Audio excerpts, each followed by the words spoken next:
Hello everyone and welcome to a battle report of the Batman miniature game 2nd edition. Just over 300 rep due to some changes made to the lists that are going to be played today. But you may have seen that Valinar and I tried learning this game in Tabletop Simulator recently, so this is going to be the first go at a live game using similar lists. I toned them back a little bit just so that it would be easier, less rules. Basically just to learn the game as simply as possible. If you catch anything that seemed to be wrong, by all means point it out, so it's the perfect time to learn. But let's go over the crews that are going to be taking part. So this is the Brave and the Bold crew being led by Arkham Knight Batman. His sidekick is Nightwing, just the normal Nightwing, not the Arkham Knight one. And the henchmen for this crew are Arkham Guard 1, 2 and 3. You could ask me which one is Arkham Guard 1, which one is Arkham Guard 2, etc. I don't remember offhand, but one of them has an assault rifle. It's the only weapon in the crew that does bleed damage. One has a baton, and one has a shotgun that fires... I say shotgun that fires non-lethal rounds. Further objectives, I do have actual objective markers in progress. They're not done yet, so I'm just using the free ones you get in one of the starter sets. We took a Titan container, a loot, and a Riddler objective, which you take 2 of when you take one of his, and they'll be spaced on the board determined by which mission. So that the original version of this list also had the cop called Sierra, which uses a taser in it.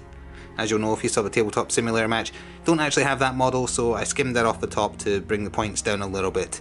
So that's one side. Let's go take a look at who they'll be facing. So hopefully in focus, this is the Bane crew that the Brave and the Bold are going to be going against, led by Rebirth Bane, and he has his Stealth Op, Dreadnought Op, and Elite Op, I think they're called, as his crew. Originally this was also going to have Baird, or Bird, whichever that henchman is called, or Psychic. Don't have that model either, so I skimmed that back.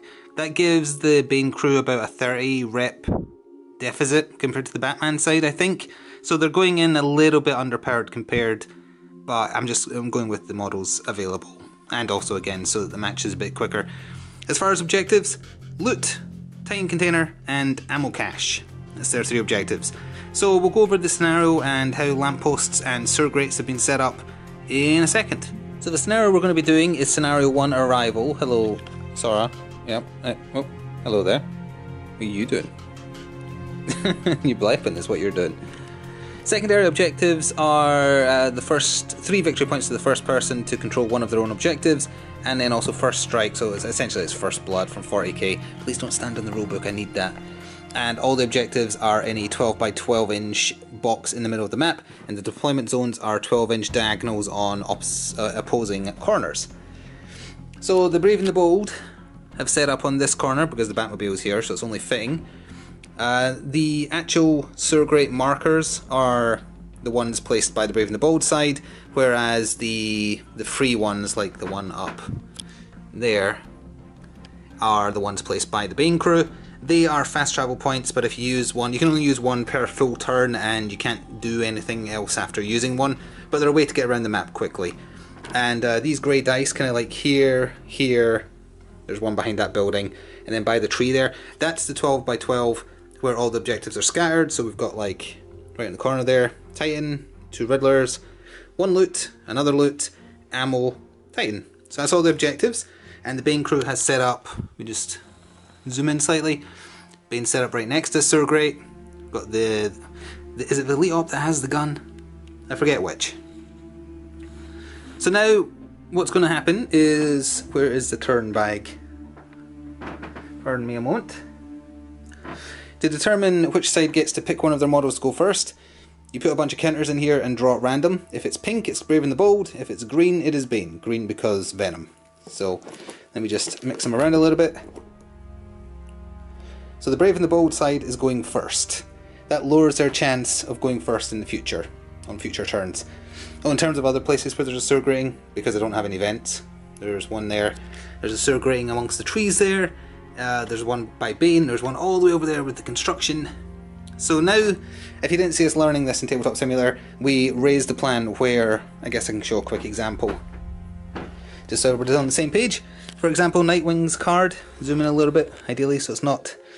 This is where you decide where to spend your counters, and your counters are related to your willpower, so he has 7 counters to put amongst movement, attack, defense, special, and then we take turns alternating a model each side, and then once every model is gone, that is a complete turn or battle round of the game, starting with the Brave and the Bold. So you know that ahead of time, so you can distribute your stats accordingly if you think you're going to be attacked. So we'll be back with the first activation for Brave and the Bold. First activation for the Brave and the Bold, Nightwing activated, and he's very quick, so he opted to dash forwards using up 3 movement counters, and then, oh pardon me, there's a bin lorry outside, and then used another movement counter and a special in order to activate the Titan container that he made it to. So he has a Titan dose available to him, which I think is +1 strength. I'll double check when it comes up in combat, but he's also reached his objective, so presuming he's still on there at the end of the turn, that'll mean they get the bonus points for that.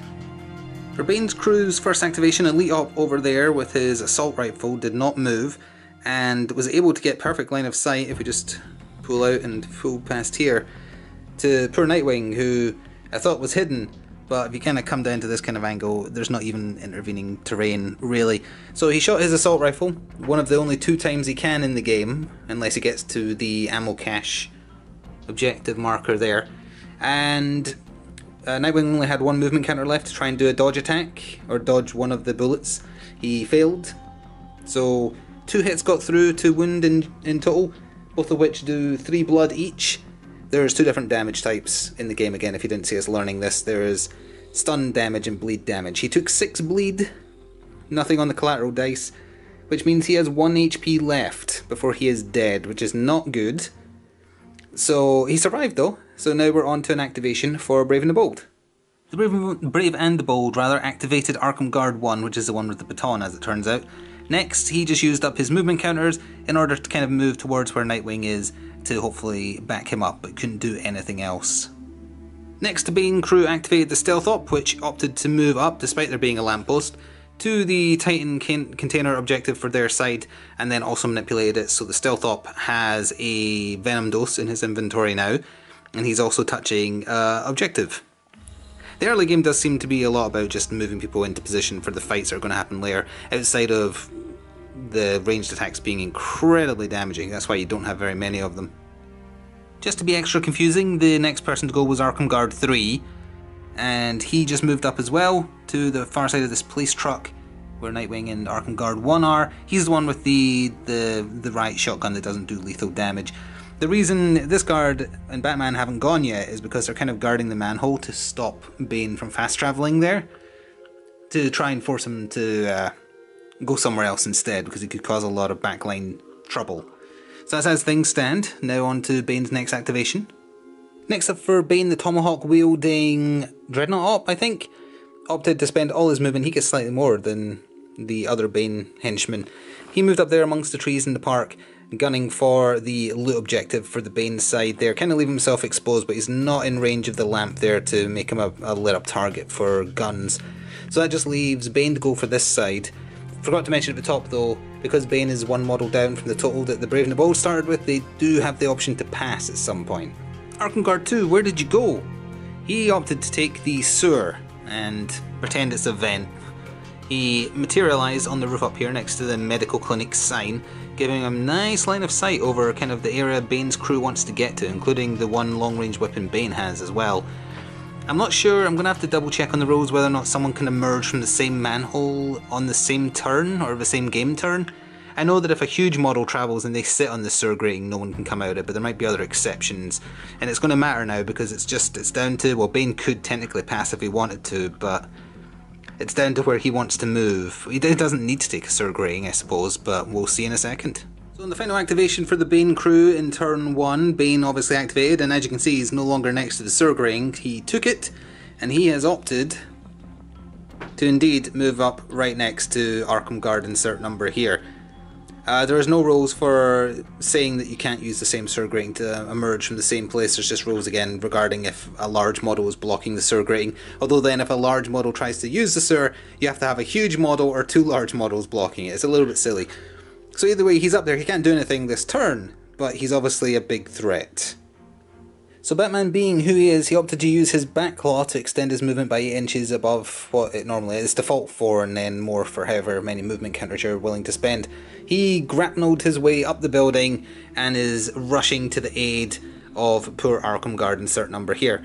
So it's going to be very important who gets first activation on turn 2, but the way this works, now that every model on both crews has activated, we tally up any and all points regarding objectives to keep a running score, so we'll be back in a second for that. So at the end of Battle Round 1, because it ended with both crews being in possession of one of their objectives, Nightwing being in control of this Titan container, and then Stealthop being in control of that Titan container, it, instead of going 3 victory points to one crew, it's 1 victory point each. Also, the Titan containers themselves give 2 victory points to the team that controls them at the end of a turn. So at the end of the full battle turn 1, it is even Stevens with 3 victory points to each crew. Now I'm going to change hands, reach into the bag, and see which crew gets to go first in turn 2. Let's go for this colour. It is green, so Bane's crew gets to go first. That is not good news for somebody. We'll come back at the top of turn 2. Start of Battle Round 2, and just to clear up a couple of things forgot about at the end of Battle Round 1. Had anyone have been stunned, they can regenerate 1 stun, although there was only bleed damage on Nightwing, so that doesn't classify here. And if anyone was knocked down via like a collateral die roll or anything like that, they would get up as well, but again, there was no close combat, so it wasn't a thing that mattered in Battle Round 1. Battle Round 2, Bane's crew went first, and Bane himself obviously opted to go, rather than go after the Bat, he decided it was the smarter thing to do, because apparently this Bane is smart, to go after the Arkham Guard because it was an easy way to secure that bonus victory point for being the first to KO or kill a model. Forgot to mention, Bane has a role called I Will Break You, where before the game starts you pick a special role. He picked Close Combat Master, which means re-rolling his missed hits. He did like 8 stun damage thanks to his reinforced gloves through to poor Arkham Guard who has like 4 HP, 5 HP. So he is very, very knocked out. Assuming Bane gets the chance to, he can then start converting those stuns to bleed to just outright kill the cop, assuming Batman doesn't stop him. But he already has the bonus victory point because the bonus objective counted KOs, so that's 1 up on the other side now. And at the end of the turn, assuming he's still alive, that Arkham Guard can try and stand back up, but we'll see. So you might be thinking, as Ben Laura goes past my window again, that the next person to activate would be Batman, but no, because there's no rush, because Bane's had his turn first, so until the next full game turn, Bane isn't doing anything, apart from maybe defending if he gets attacked. So next priority was to get Nightwing out of line of sight of the gunner who could definitely kill him this turn. Rather than retreat, however, he opted to go further forwards to get fully obscured by this bit of terrain here. Also got in touch with one of the Riddler icons for the Brave and the Bold. Activated, got a 4 on, you roll on a d6 to see whether or not like you succeed or you have an inspired solution or you just can't work out how to solve the riddle. If an enemy tries to solve a riddle that you've picked to bring to the field, they have a -1 to the result. He got a 4, which gave him a normal solution to the riddle. He managed to crack Nigma's code, and that gives the Brave and the Bold 2 more victory points. This is going to be removed now, just left it on to show that that's what Nightwing did. He's now cowering and hoping that he doesn't die. Bane Crew's next activation was the Dreadnought Op, which was roughly here-ish. He opted to use just his natural move of 4 inches over to the loot objective. He then spent a movement counter to manipulate it and pick it up. If he holds on to it for at the end of every full turn, he gets 1 victory point, so that's why it's under his base now, just to show that he's carrying it. So he then has to spend an additional move point before he moves while he's holding the loot, and if he gets knocked out or killed, he will drop it, but he used the remaining of his movement. He can put in 3 total each turn, I think. Yeah. He used it to try and get a little bit out of range of potential retaliation from an Arkham Guard. We'll see in a second. A disastrous activation for Arkham Guard 2 this turn, in which he was hidden behind this truck here, as we know. He moved up, he activated, or manipulated rather, the riddle, got a 1 on the result, which means failure, no victory points, and 1 bleed damage, so he's down to 4 wounds remaining, so that'll be gone as well. That's the last chance for that to offer rewards. Because he moved, he can only shoot once. Well, only 1 bullet is fired for his activation, even if the gun he's using normally fires more. He shot at the Dreadnought Op, even though it would have been a ping roll because of the tree in the way. Got a 1 on the riddle result, got a 1 on the hit roll, so he has failed spectacularly, and now both riddle objectives are gone, so that's less opportunities for the Brave and the Bold to earn victory points now. Next, the Bane crew considered passing, but instead just used the Stealth Ops activation to move him on the opposite side of the Titan container. Still wants to gain victory points for holding it though, so didn't move very far and is just kind of prepping for the turn after this basically. So not much movement, he's just there, he's still in the range of a lamp as well, so he's illuminated right now, but no real danger. The Brave and the Bold activated Arkham Guard 2 and he was trying to be a bit smarter with his positioning here. He wants to be able to claim the Titan container for victory points at the end of the battle round, but is slightly to the side and closer to the Dent building to hopefully avoid being shot by the assault rifle that is the only activation left for Bane's crew. Whether or not that happens, I think from that angle he's probably going to get a ping roll, which is like a chance for the ranged shots to just miss. We'll see though. So Bane's final activation of turn 2 was the, I can't remember if that's Elite or Dreadnought, either way, the one with the assault rifle. His last remaining magazine was expended into Arkham Baton Man. A rule check, I'm not sure if we're doing this right. So when you're rolling to wound, you want to roll equal to or higher than the attacking model's strength. The rulebook says, yeah, you do that for close combat, but you go by weapon type if you're doing a ranged attack. I don't see anything on his card indicating a weapon type. Well, I mean, it's an assault rifle, but where is that compared to? Like, if we just come over here. This is the gun he used. Ignore the dice because they haven't been moved, but assault rifle 3 blood per hit. I was just using his strength value. So, actually I think I may have accidentally used Nightwings when he got shot, which was 4 not 5, so he might have had more HP. Here definitely used the 5 though. 3 blood got through, so this Baton Arkham Guard is down to 2 wounds remaining, but I'm not sure if I've done that right regarding whether you're rolling a 5+. It's a 2+ to hit because it has the firearm roll, but for the wound roll, not sure if I was going by the right strength value, so by all means tell me if that's incorrect. Anyway, the last model to activate in turn 2 is Batman. Let's see what happens. So the final activation of Battle Round 2, Batman activated, and this is the Batman that can do pretty well in combat. He charged Bane. Bane did have some defense dice, although this Bane is more about attacking than defense. He can only have 3 max. He did have them, but in the end it didn't matter. Batman in total, thanks to 6 on the collateral dice, got 7 stun through to Bane. So he is down from 10 max HP, I think, so he has 3 HP left. And again, I think I forgot to mention it, but we learned this in the tabletop practice game. For every 2 damage markers of any type on a character, they get 1 less willpower to spend on their next turn, although they can recover 1 stun per turn. So that's it, we're going to go into the end of the round before we add up victory points to see whether stun markers get recovered and such. I'm going to go double check the rules on that and report back. So at the true end of Battle Round 2, Bane was unable to recover any stun markers. You have to do an endurance test to see if a knocked out model gets back up, which is 2d6, and you have to get under your endurance, and henchmen do not have a lot of endurance, which is wounds. So the guard with the gun is still very much knocked out. At the end of the turn, as far as objectives, the Baton guard is holding the Titan container, as is Stealth Op over there, so that's 2 more victory points to each side, which brings it to a total of 7 for Brave and the Bold and 6 for Bane. Now we're going to reach over into the bag real quick, shuffle them around, and see that it is going to be Bane that goes first in round 3. Quick addendum, forgot about Mr. Man here standing on loot that's in his possession, so that's 1 extra victory point, so it is actually entirely still even. Top of round 3, and Bane's first activation was the tomahawk wielding soldier who opted to come after the riot gun using Arkham Guard in order to stop him being able to shoot him.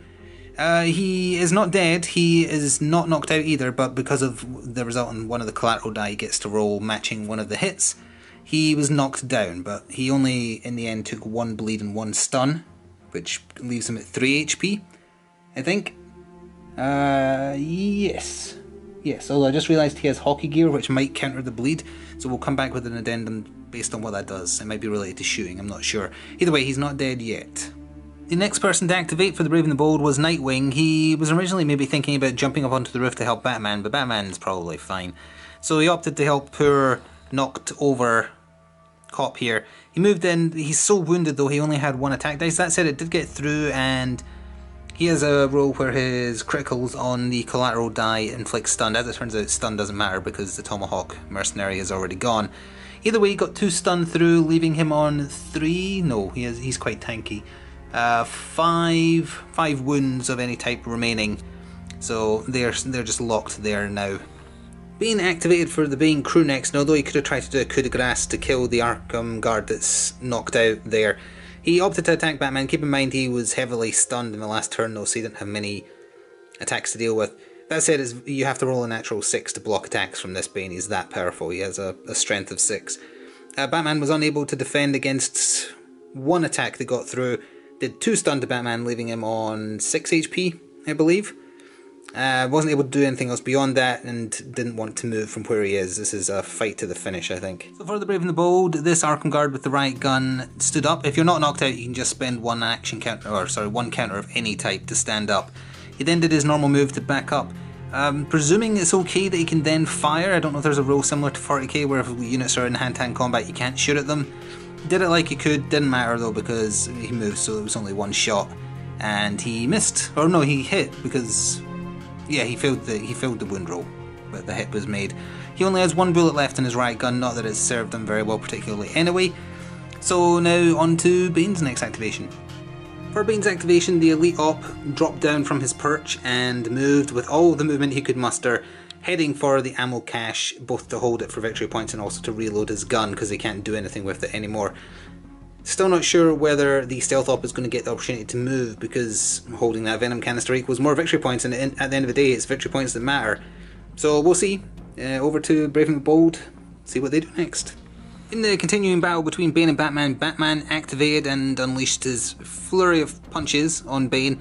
Only managed to do 2 more stun to him, so Bane is still conscious with 1 wound remaining. So he is able to stand and fight, but it's not looking good for him. He might want to make a tactical retreat.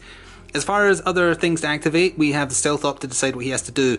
Baton Cop for the Brave and the Bold side though is very obviously just going to stand next to this because he's heavily wounded and just wants to generate victory points to stay in the race. So I'm going to skip saying what he's doing because he's doing exactly that.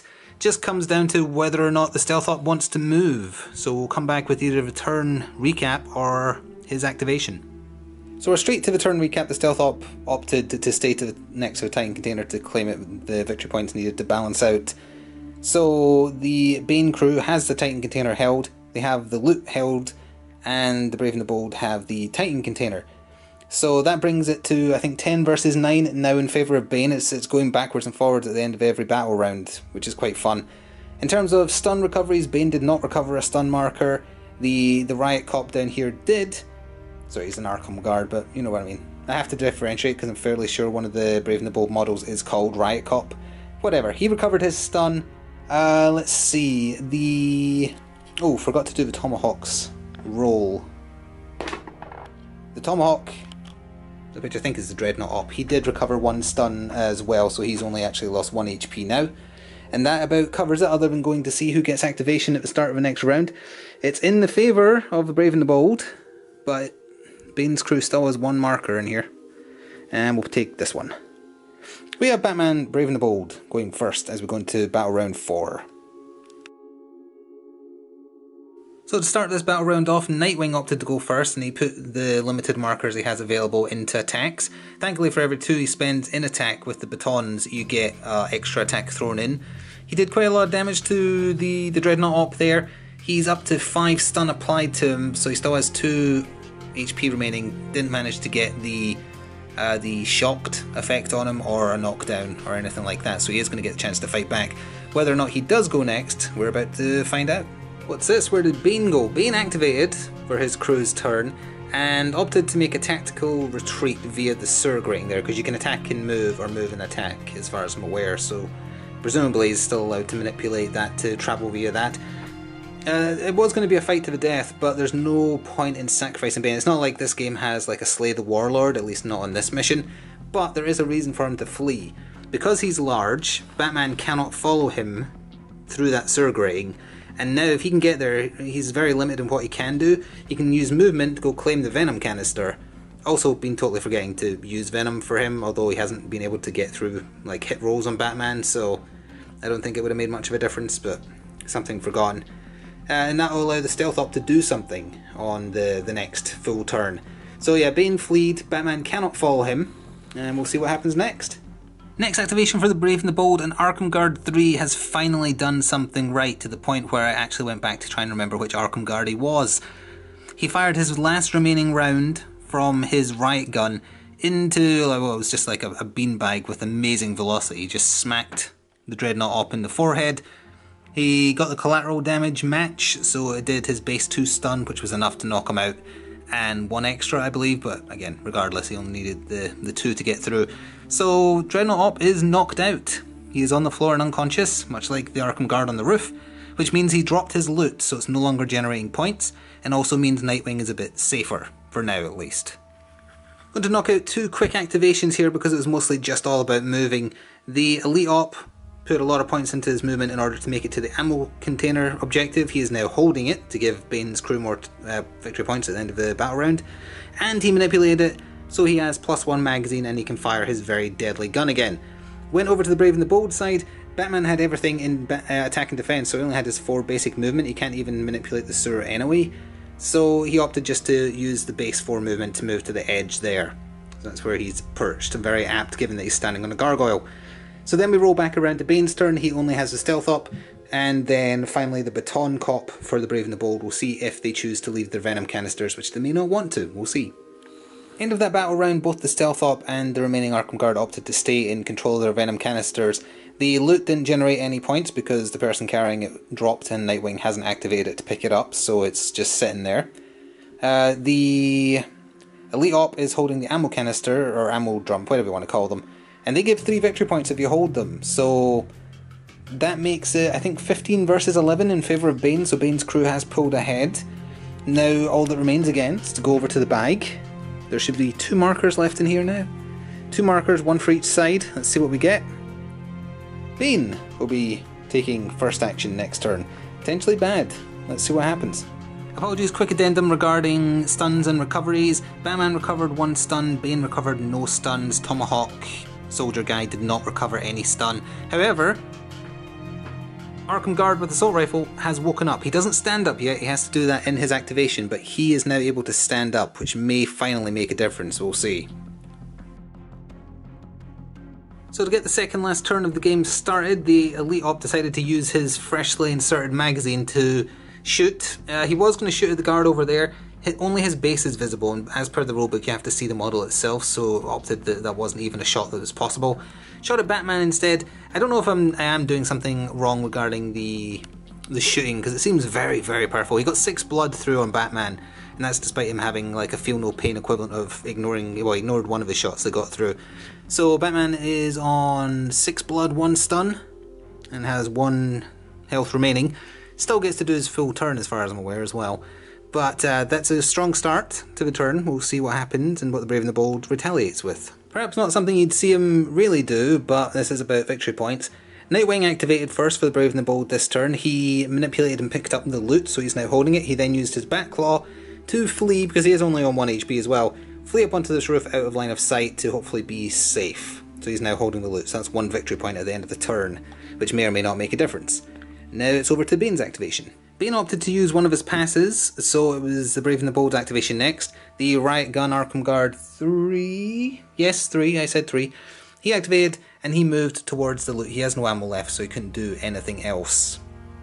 Next activation for Bane's crew, he moved off of the sewer grating over there and is now also claiming this Venom canister. Was leaving Stealth Op to see what he could potentially do with his turn, so that's the last model to activate for Bane after the Brave and the Bold's next turn. Arkham Guard 2 activated next. He spent a movement counter to stand up now that he's conscious.